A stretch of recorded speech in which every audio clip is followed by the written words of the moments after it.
I am basically just your average stay-at-home mom. I enjoy spending time with my kids. I drive them around to their sports, and I just really love spending time with them. My husband and I each had a child, and then when we met each other, we ended up having two together. We decided to get married this year. We've been together for 9 years. And I just was waiting for the perfect time to get married. And then after diagnosis, I just realized there's not really going to be a perfect time. My name is Marissa, and I was diagnosed with stage 2 invasive lobular carcinoma, breast cancer, last year, which would have been February 17th, 2024. I felt very fatigued, and I was getting really just like hot flashes at nighttime. I had restless like legs all the time, so bad that I would, like pull a muscle just giving myself Charlie horses at night. And I didn't really think too much of it. I just thought I had two small children, two under two, and I just thought this was normal, being a mom of little kids and not sleeping well and all the things. But what really topped it off was I felt a lump in my right breast. And I had asked my husband to feel it. And he did. I said, "Does this feel normal?" And he's like, "No, you need to go get that checked out." So I went to my primary care physician, and she did a physical exam, which led to mammogram, ultrasound. I did 3 of those in one visit. So it was a lot of back and forth. They had a really hard time just realizing what they were looking at. So it was very difficult, which they decided it would be better for me to get a biopsy done just to confirm if there was anything going on. So I did the biopsy a few days after my mammogram and ultrasound. So the biopsy confirmed that it was a stage 2 invasive lobular carcinoma in my right breast. And then I also had some lymph nodes that tested positive as well. Primary care physician called me, and it was the night of February 17th. I'll never forget it. She called me. She said, "I got your results back, and it looks like you have breast cancer, but it looks like an early stage. So we're going to set an appointment with an oncologist and a surgeon, and they'll go over all of your testing with you." And so I set that appointment, and it was a long 3-hour appointment. They went over my diagnosis and the treatment plan that they had for me, which was a double mastectomy if I carried a genetic gene for breast cancer. They were skeptical on chemo due to the fact that lobular carcinoma doesn't really respond with chemo. So it would have just been hormone therapy, surgery, and radiation. And that would have been the best plan for me, in which I felt very nervous. At the time, I was 31 years old. My kids were still really young, and we had actually just moved here from Michigan about a year and a half before all of this happened. So we were just getting settled into our new life in Arizona, getting adjusted to everything. And we got hit with my diagnosis.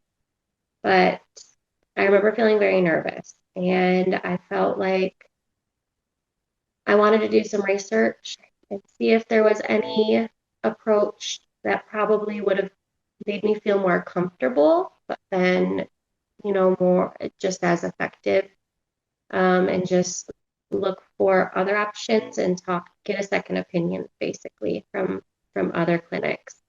So that's what I did, and I found the clinic that I'm going to. It's integrative, so it just really incorporates standard of care treatments along with alternative and natural treatments to help support your body along the way. So going through that, I declined all the treatments that I was given. I was just very scared. I was scared of the side effects from the hormone blockers and, risking osteoporosis, damaging my bones because I know that those are potential side effects. I was scared of the chemo and the radiation. You just, when you do research, you read a lot and you hear a lot of bad things, I should say. It made me really nervous to do those things. I also had a very rare situation happen. My BRCA2 gene mutated 7 times inside of my body, and those genes were resistant to one of the medications I was on.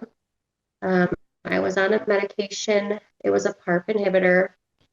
It's for BRCA2 and HER2 negative subtypes. So I was on that for about 4 months, and then my BRCA2 gene mutated. And basically, the med was useless to me at that point. It showed progression into my bones, which put me at a stage 4. This had happened because I feel like I was just super stubborn. I was determined to heal my body without hormone therapy and chemo, radiation, all the things, which I can say I do regret not starting the hormone therapy much sooner. Had I done that, I probably wouldn't have gotten to a stage 4.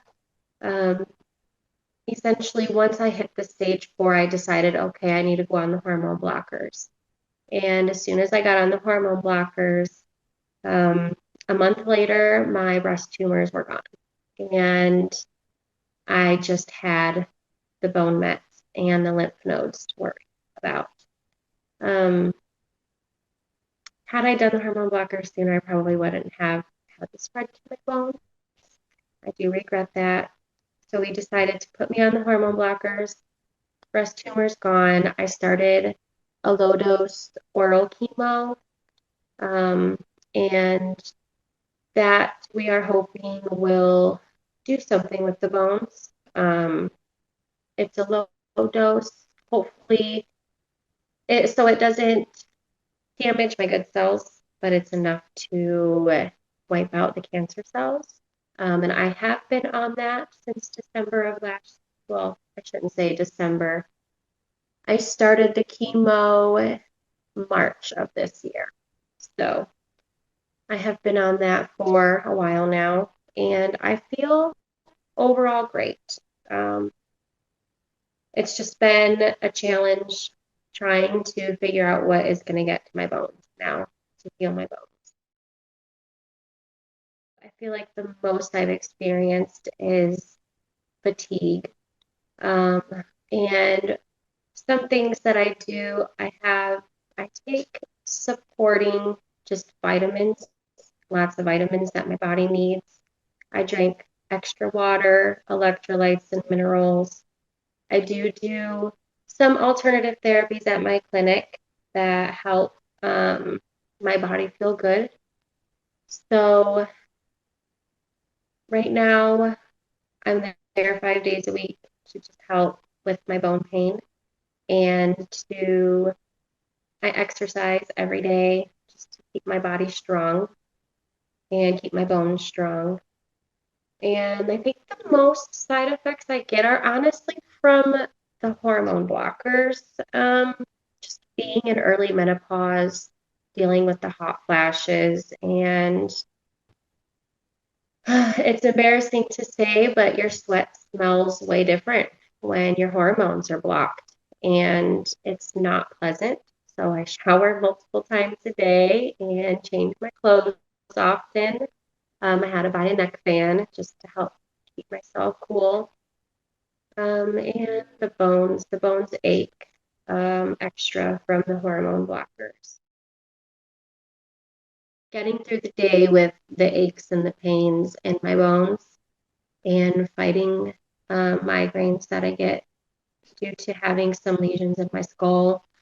Um, it makes being a mom a little bit more challenging. Well, when you're experiencing pain, it's hard to be super patient all the time and have energy to keep up with my kids all the time.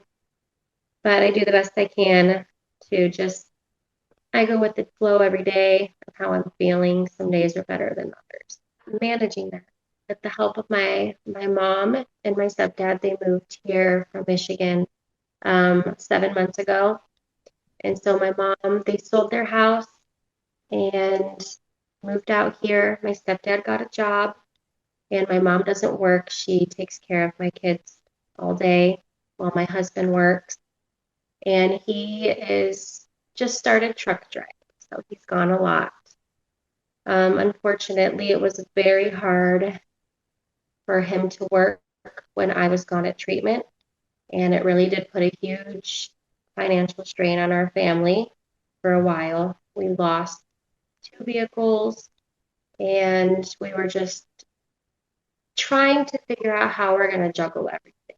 You know, him working just one income, it was enough until you add in medical expenses and not being able to work, so extra expenses on top of not having an income was very hard.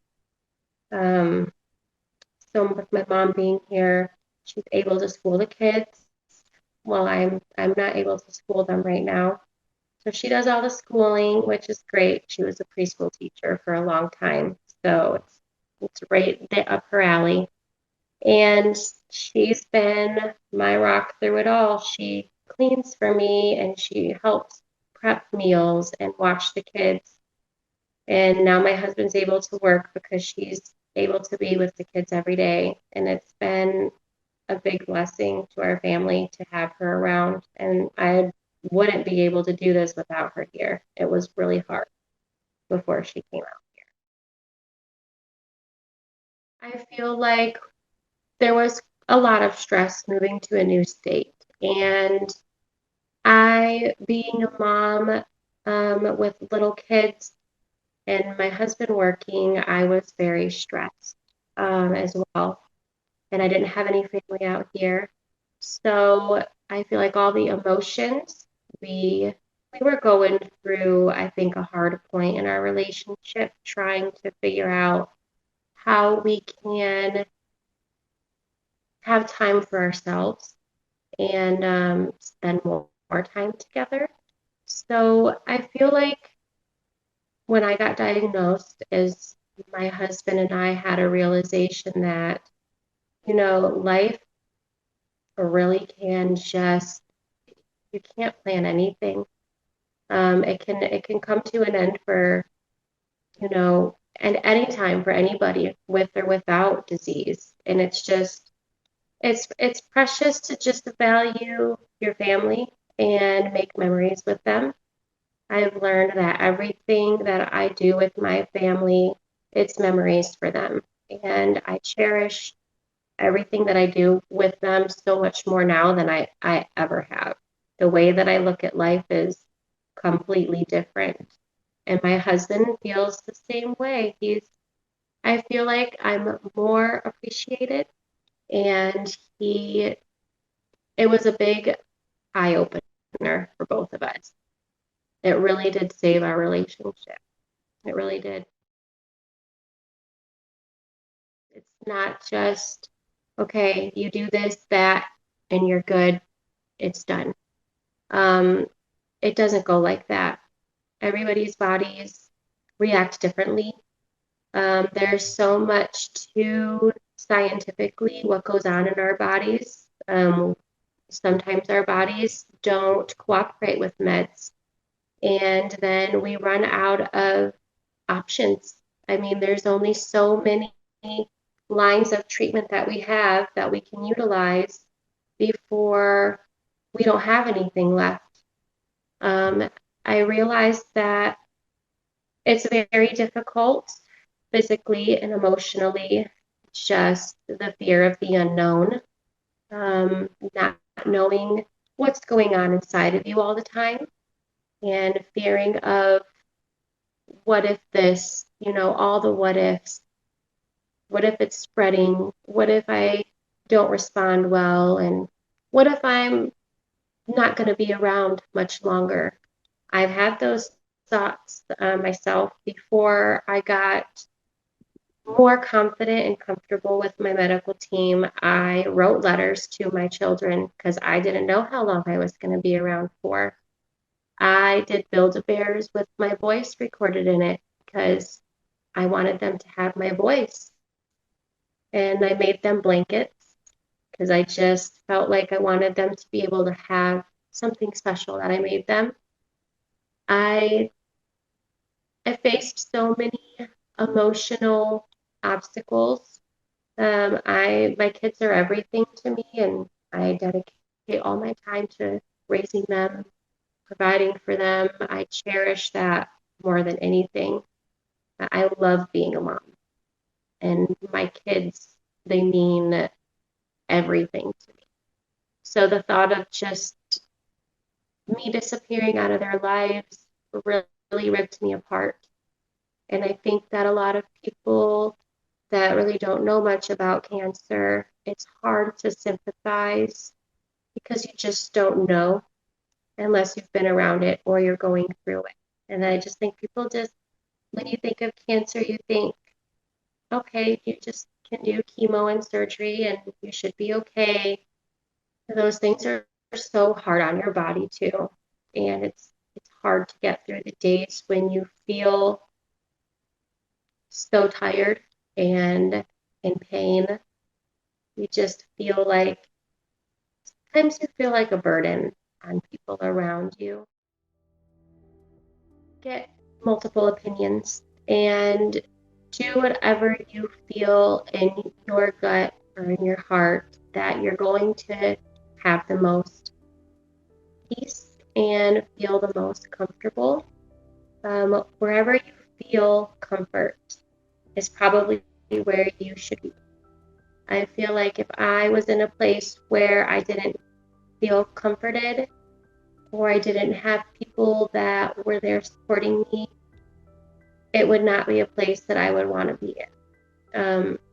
That's very important for recovery and healing your body is the comfort that people bring you, the peace of mind that your medical team brings you.